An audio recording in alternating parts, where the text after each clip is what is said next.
mati loh ini. Oke. Ini mati belum bisa ini nggak bisa dibuka ini. Oke. Ini nggak ada air, cek.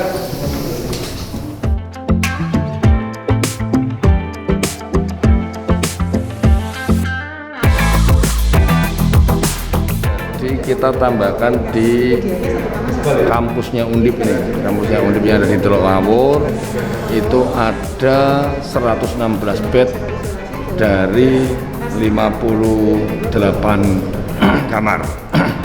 58 kamar ada 116 bed.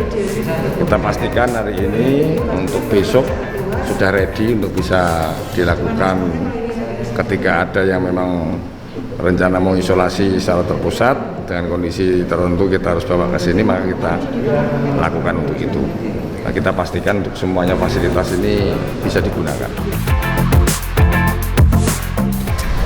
Gitu ya, semangat ya.